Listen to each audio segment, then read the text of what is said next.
lot, turn me up.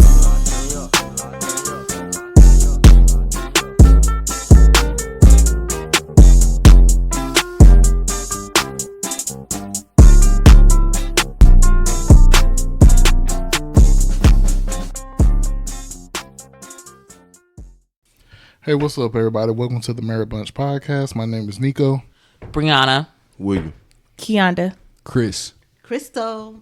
All right, so in today's episode, we'll be speaking on chasing the ring versus waiting on the ring. The bunch will discuss growing the union after the glitz and the glam of the wedding. So the first topic is, if he wanted to, he would. What does that concept of chasing versus waiting mean to you, Marie? Chasing the ring is like when you are literally trying to find anyone to get married to. That is like chasing, but waiting on the ring is, just letting things happen. What do you think, Crystal? I agree. I'll say chasing the ring. I feel like today women settle a little bit too much. I feel like they see the red flags in the beginning, but because they want the ring so bad, they stay with this person who they know that they really not supposed to be with, but just to get into this relationship, just to get into a marriage, they settle and then, hope and pray that he gonna give them a ring. Yeah, so which one is worse, chasing the ring or waiting on the ring then? Chasing. I'm not chasing nobody for nothing. Yeah, you can. My bad, Brie. Go ahead. Go ahead, Buki. You can also use like chasing, like inside the relationship, like trying to pressure the other person into getting married. Like not much as like begging, but like always asking like, when we gonna get married? It's like trying to pressure him into marriage or pressure her into marriage. That's another aspect of like chasing instead of just letting it happen how it's gonna happen. Right. If it's gonna happen, it's gonna happen. So Yeah, and think about the imagery of like actually running. When you're running, it's so much work that you have to do into running. You get tired, you're sweating, and if you think about it that way, like that's doing too much. So waiting on it when you're just sitting somewhere, right? You can settle in what you have and wait for it to come, or work towards that. Right, so adding on to that, how long is too long to wait on the actual ring? What you think, Crystal? I'll say 5 years, tops. Anything over 5 years, hang it up, flat screen. It's done, over with. damn. I mean, because in 5 years, you should know if you want to be with this person forever. If you don't know about 5 years, baby, I don't know what to tell you. I agree with that. I don't even think you would have to be in a situation for 5 years. Like listening to the guys talk here, I feel like it's something that they know right away. I feel like, so if it's something that they know right away that they're starting to move in a certain way, you know what I'm saying? So waiting 5 years and he's still not moving in the way, like moving towards marriage, even if it's 2 years and he out here still doing stuff that you don't want, I feel like it's not really a time frame on it. I just feel like in the way that he's moving. Yeah, because I don't remember what I was watching, but I was watching something, and basically they had been dating for 10 years, and there was like basic things he still didn't know about the woman. And so if you still don't know the basics about your spouse or the person that you're dating after 10 years, that's a red flag. There's something wrong. And I mean, I don't want to like jump back, but we talked a lot about like what chasing the ring looks like, but what does waiting look like? You know what I'm saying? Like, what does that look like to y'all? All right, so for me, waiting, definitely, for me, I just went through a process of basically getting myself together, just basically doing me in that process, learning me, taking care of my kids, things of that nature. So that's what waiting look like for me. What about you, bro? For me, I would say I had to figure out what it would be like being with someone else. because of course I was dating other people, but I was still just always thinking about me. So with that, I was basically getting to how it would be to be with somebody else because I was always worried about what Nico wanted. So I knew it was going to be a different thing when you were with somebody else. I know, like for me, I definitely was just kind of like, doing my own thing. I was out dating, nothing serious, because at that time I was coming out of a relationship and I had went on this complete celibacy journey. Anybody that I talked to, I let them know off, out the gate, like that's not happening. You know what I'm saying? So in my time, I did a lot of self working on things that triggered me in the past relationship, just trying to be a better person for myself. I also tapped in like really heavy with my relationship with God, and my ministry and all of that stuff. So that's just kind of like what my waiting period looked like. I was just tapping into me and God. Yeah, mine was very similar. Before Nico and I started dating, I was single for like 2 years, and I would say that was the best time because, like you guys said, I was learning myself at the age I was at. I was learning to love myself. I would go on dates, to go to the movies by myself. I really needed to understand being alone and being by myself. And so when Nico came along, like my heart and my mind was ready for it.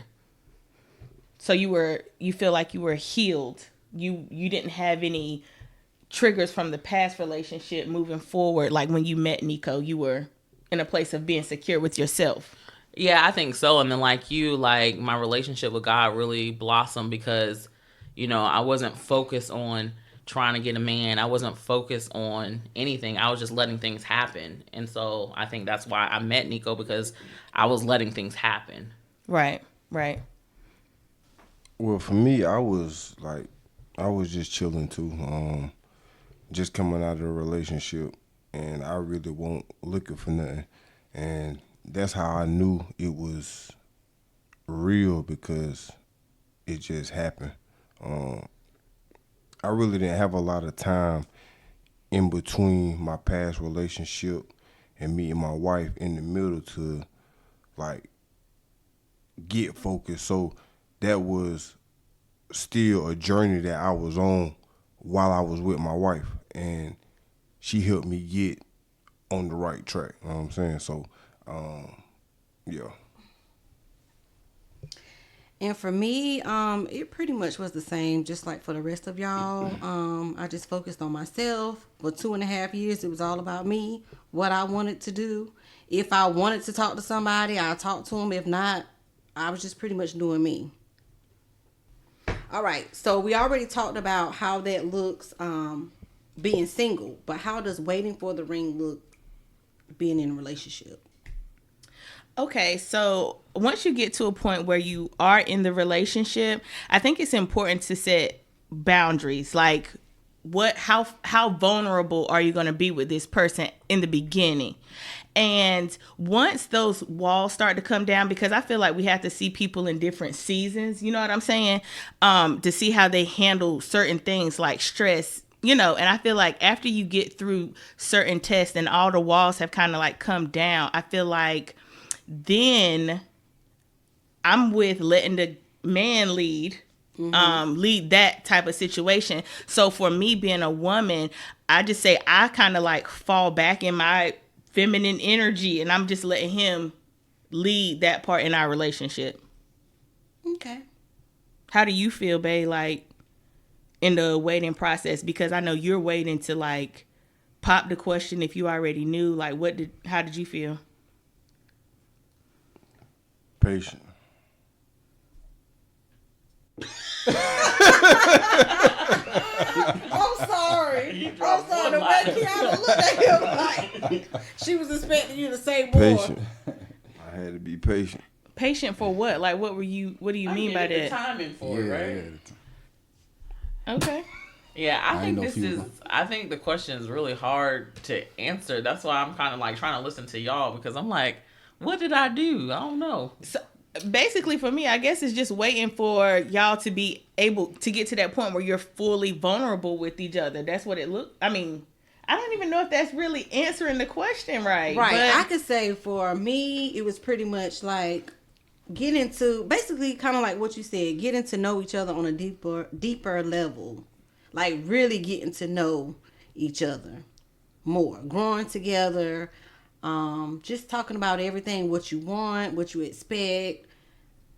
right, because in the process, you really don't know if this is going to be the end all be all. Like, you don't know. So we still just trying to get to that point where we're really vulnerable, where we're looking for, or where we're trying to find that moment where we're like, okay, this is it. Right. So I guess what we can say is, after you're going through that vulnerable stage, okay, now we know each other.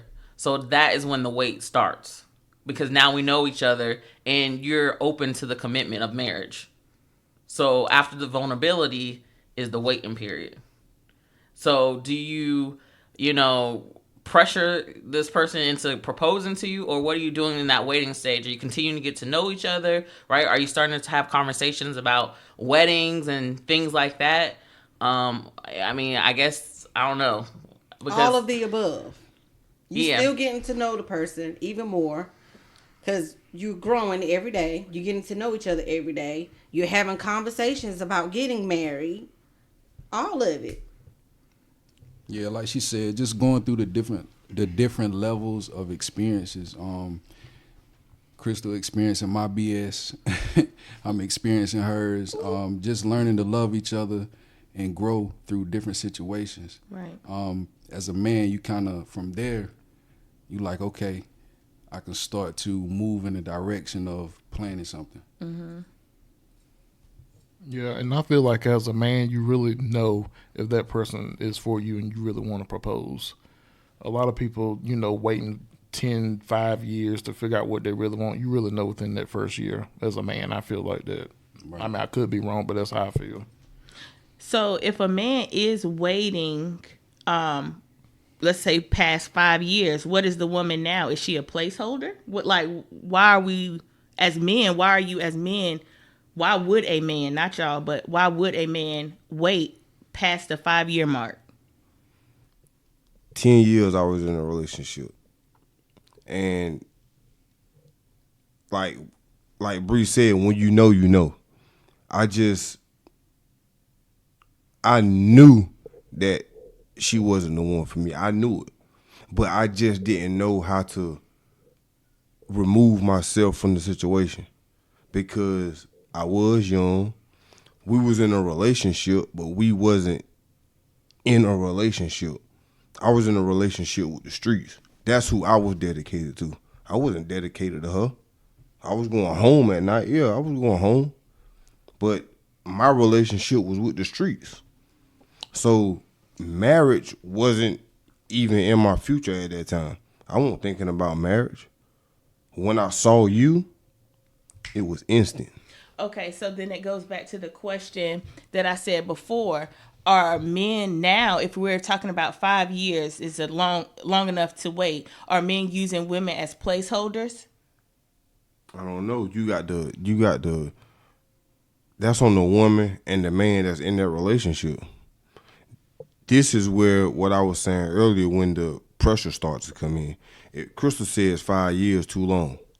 So after the 5 years, do the man say something to the woman? Do the woman say something to the man? Like how is you gonna go about moving forward towards marriage after the 5 years?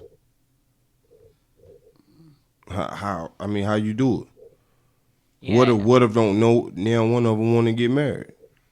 Right, and the 5 years can be for Crystal, but then the 5 years could be something else for someone else. I mean, Right. the time period may be Right. different for someone else. It might be 10 for the man. Right, so I'm sorry. If it takes you 10 years, if you've been with somebody for 10 years and you still don't know if you want to marry that person, why are y'all together? You right? yeah. Yeah, that's a long time. Now, I do know that age, maturity, maybe where you're at in your career, all of that, plays a part in it. But I'm just saying, like, especially in your late 20s, early 30s, mid 30s, you should know if you want to be with that person or not. Yeah, and I've seen stories where people have been dating for like a long time, at least 5 years, and then they get out that relationship, and then that man is engaged to the next person. And so obviously that person has been a placeholder, or someone that they find comfort in, and they just don't know how to break it off. Kind of like what Buki said. And like, I go back to say like what we were talking about earlier, like growing after the breakup with your ex or whatever. Like, I didn't have time. I had no time to like focus on myself at all. I mean, I did, but it wasn't like I didn't have years. Right. You know what I'm saying? I didn't have years. I had maybe Months. 7 months at the most, 8 months, something like that. And here you go. So I mean, here you go. I mean, I don't mean it like that, but like, here you come and now I'm tied down again. So I'm like, is this relationship gonna be like my last one? But I knew it wasn't, because I just felt different. Like, I knew it was gonna be real. So this is something that I wanted. That was something that I really didn't want. Just being real, I didn't want that. So I think that's why I didn't propose, because I know I didn't want it. Okay. So then, like, looking into like ultimatums, how do y'all feel? And this question is more directed to the men. I feel like if a woman gives you an ultimatum or time limit to ask the question, how are y'all feeling about that? If a woman is given an ultimatum or a time limit, that's your answer right there. You need to move on. Or you need to make the change if you want to be that man. Right. Because... But obviously they don't, because if she's asking you, that means you don't want to do it. Yeah. You are. Yeah, I agree, because a man, like Nico said earlier, I feel like we already know what we want to do, So are you saying that if a woman gives you an ultimatum, ultimately y'all walking away from the relationship? Like, what are y'all saying? I mean, y'all say that? I'm not saying we're going to walk away, but if... Just for an example, whenever you met me, I was smoking marijuana. Mm-hmm. I was smoking a lot of marijuana. Okay. Like, a lot. Mm-hmm. And you told me that you wasn't gonna marry nobody that smoked weed. Mm-hmm. What did I do? Because I knew if I wanted to be with you, I had to quit smoking. Okay. So I think we should just tell a little bit about that story. I think you had probably mentioned marriage, and I had said to you, like, I'm not telling you have to stop doing anything, because I don't want to be the reason you stop doing something. I don't want to change you. Exactly. That's what you said, right. I said, but I just know for me, I'm not going to marry anybody who smokes marijuana. Right. So I smoked for like another month, maybe. I smoked for like another month. Heavy. I smoked heavy then. Yeah, and I had to put it away, because I knew at the end of the day, if I want this to be my wife, I got to change. So that's what I did. And it's been 5.5, 6 years since I smoked weed. Yeah. So, Chris, what do you feel about an ultimatum? I think it can be some of it can be good, because like I said before, we can get trapped into ourselves. We used to doing, like, I was used to moving a certain type of way. Like my brother said, he stopped smoking weed. So it was a lot of things that I had to fix within myself before actually moving forward. You know what I'm saying? So I think it can be good, long as it's not pressed in a way where it's, aggressive. Mm-hmm. So like an aggressive ultimatum is like, by the end of this year, you need to be asking me to marry you. Is that aggressive? I mean, that's too much. I mean, that's just too much. If you're telling somebody that I need a ring by the end of the year, why are you asking? You basically begging at that point. I mean, do you want to be with somebody that bad that you have to tell them I need a ring by the end of the year? But what if this is after the 5-year mark? Now I see if she say that and it's like it's been a year or it's been 6 months. What if it's after 5 years? What if it's 7 years? Then she say, look, after this 8th year right here, if I need to know something. Well, if you done stuck around to 8 years, I mean, ain't no need to be telling nobody I need a ring by the end of the year. You didn't get it the past 8 years, so what's going to be the difference?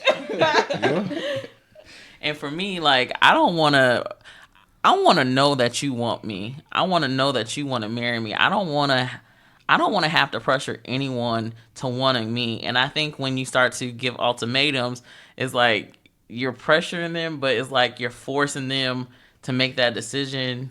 And I don't know. For me, I couldn't do that.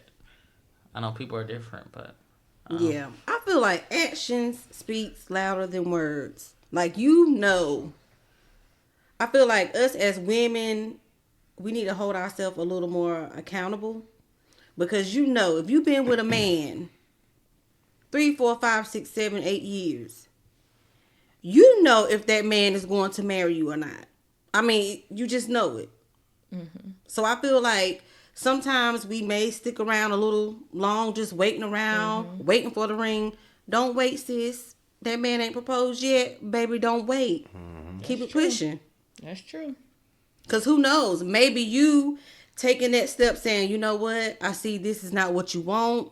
Let me let you do you, and I'm just going to do me. Maybe that fall back will turn the lights on in his head like, hey, I need to wake up before I lose her. That's a good point. And that's what I was saying. Yeah, it can be constructive to a certain point. Like, it can help you get your stuff together. You know what I'm saying? Exactly. Especially if you lacking in some areas where you need to pick up at. And that's what happened with me. Like, all the money I was spending in damn smoking weed, man. And, like, it just... Now, if the ultimatum is to benefit you or something that's going to help you out, then, yeah, cool. You know what I'm saying? Because that helped me out majorly. Like, I could run. I can get out there. I can get out there and play ball with the kids. Like, I can breathe better. I ain't got to wake up and smoke before I eat. I can go straight eat breakfast. Like, it helped benefit me. Like, like you for were real. Get up, boy. Hey, I started to take off, boy. Like, for real. Like, for real. But yeah, man. Like, it could be some good ultimatums, man. But I don't know.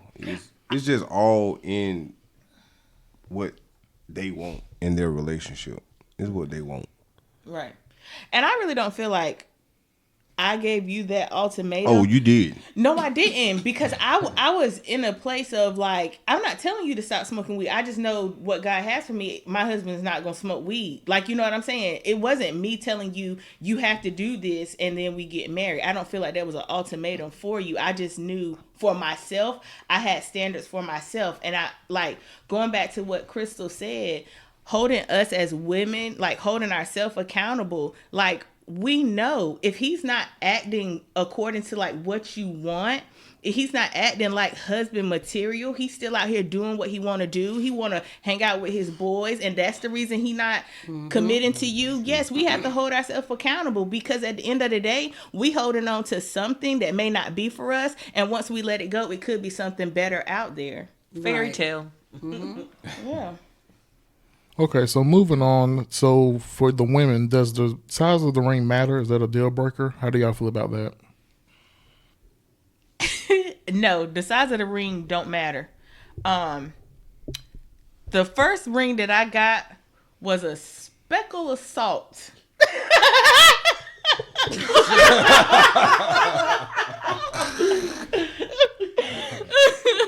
But I love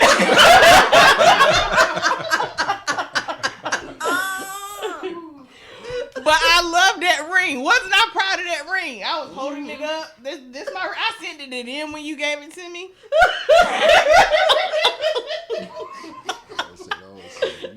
So no, for me, it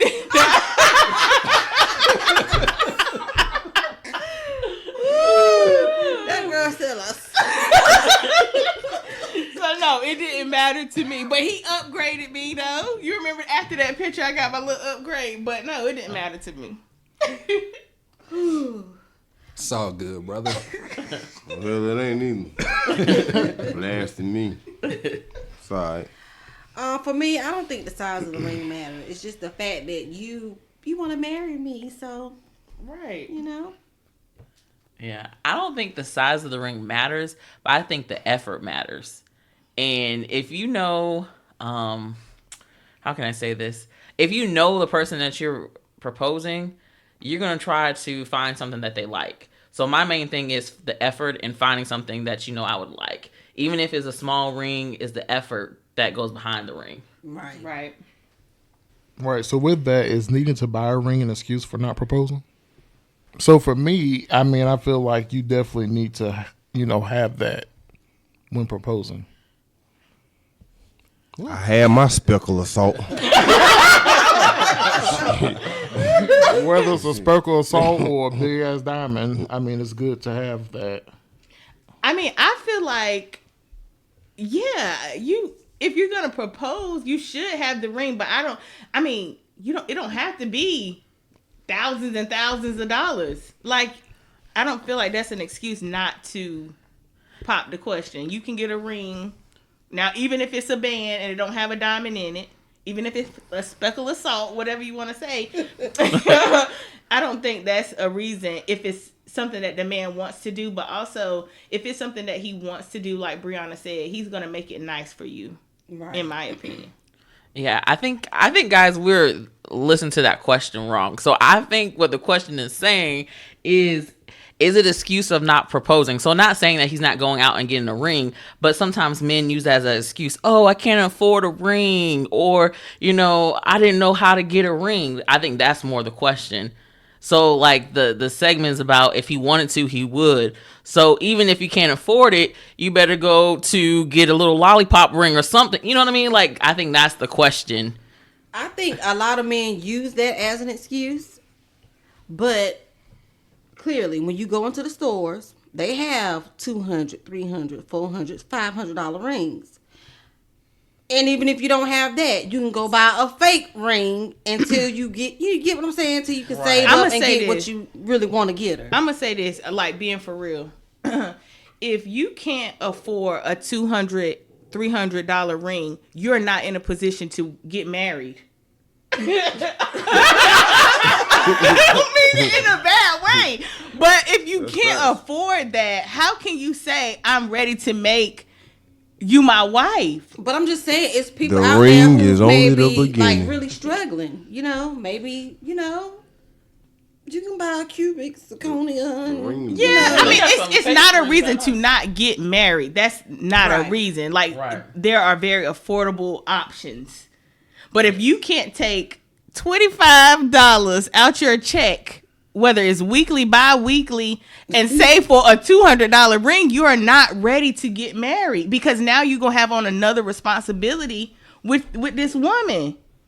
I mean, I'm just keeping it real. I don't want to sound like a gold digger out here, but you get what I'm saying. And another thing too, like, if you know you have a man and he's not financially stable, where he can't afford a $200, $300 ring, are you going to be understanding, or are you going to be willing to stay and stick around until he's able to afford a nice ring? So you was telling me like about a coworker? No, one of your patients or something you were saying. Yeah, so one of my patients, she had on this nice, big, pretty ring. And I was like, oh, girl, I like your ring. It's beautiful. And she flat out told me, girl, this is fake. And I'm like, what you mean? And she was like, oh, me and my husband, we've been together for a long time. We was living in his parents' basement. And we could not afford a ring or a wedding. So he got her this fake ring. Would you be able to handle something like that, Keonda? Now, I will say this. If we're already living as husband and wife, definitely go ahead and seal the deal. Y'all should be married. Right.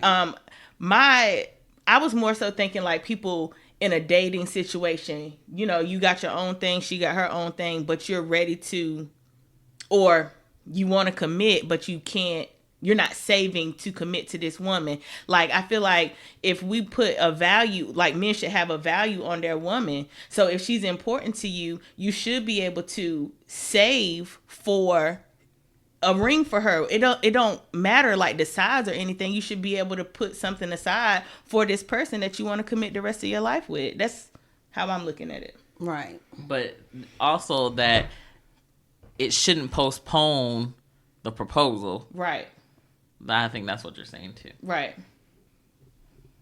Okay, so the next thing, as far as the wedding, big, small, courthouse, is it important? Is the wedding for you, or is it really for your family? How do y'all feel about that?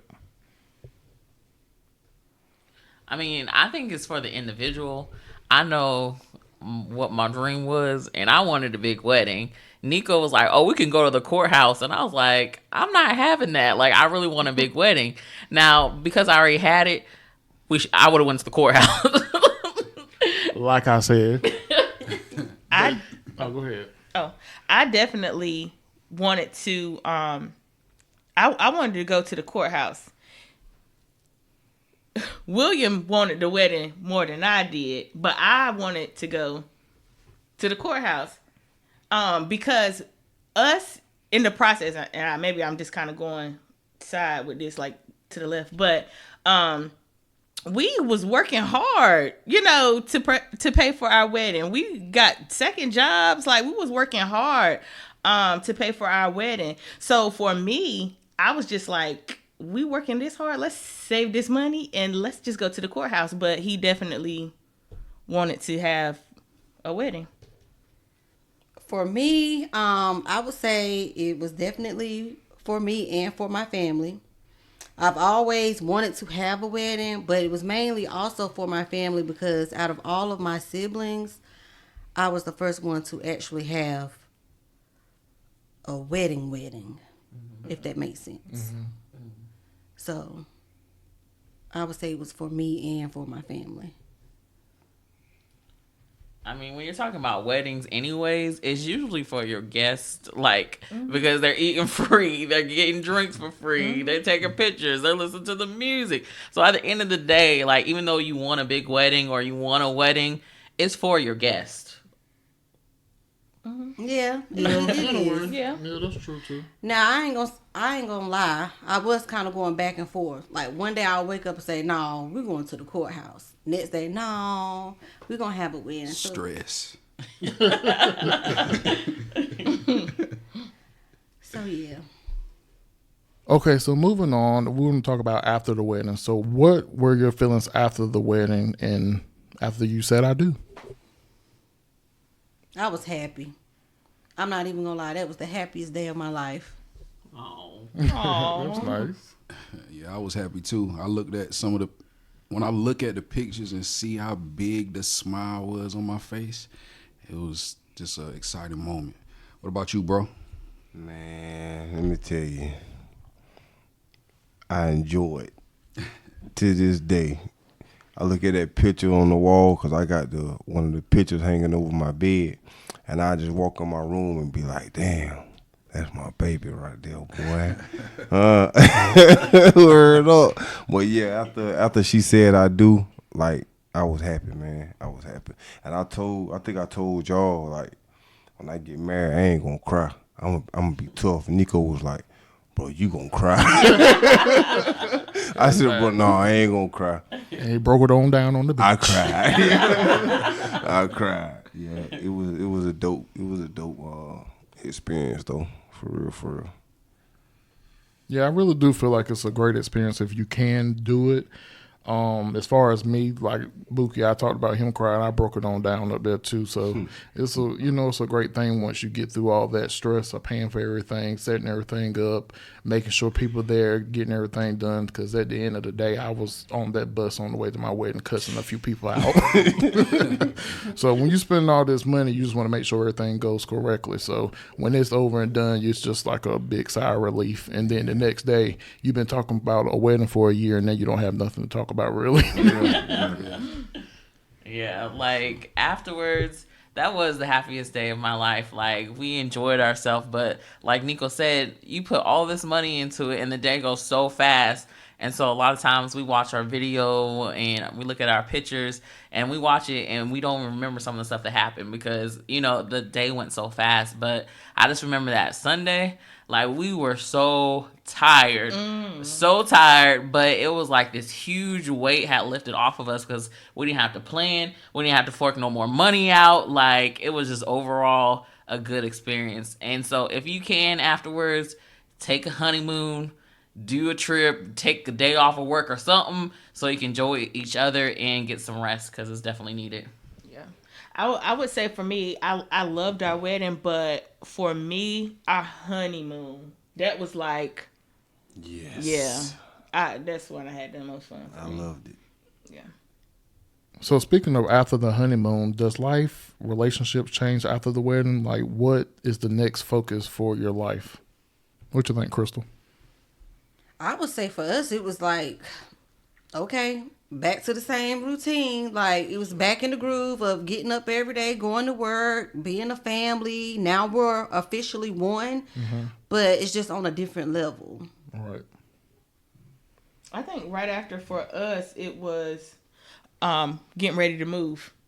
So we came off the honeymoon, and then we still had to, get all of the stuff packed, getting ready to move. So that's what happened with us. We start focused off one thing, start focusing on another big project.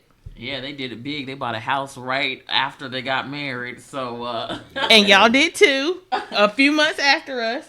Was it a few months? Yes.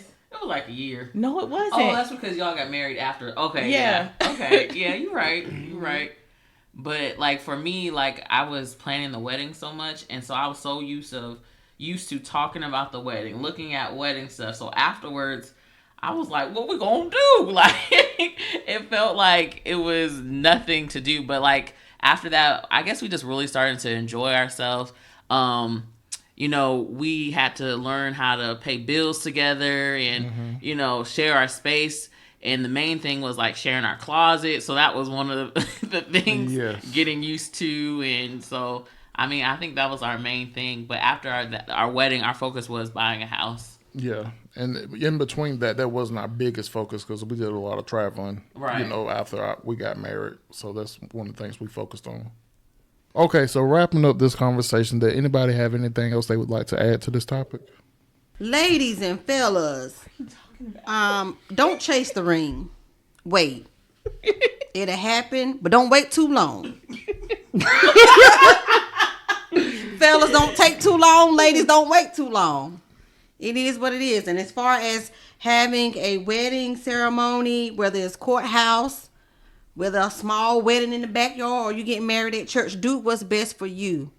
Don't try to do what everybody else is doing. Do what's best for you. Because guess what? After the wedding, bills, everything is still rolling in. Exactly. And you have to be able to live with each other.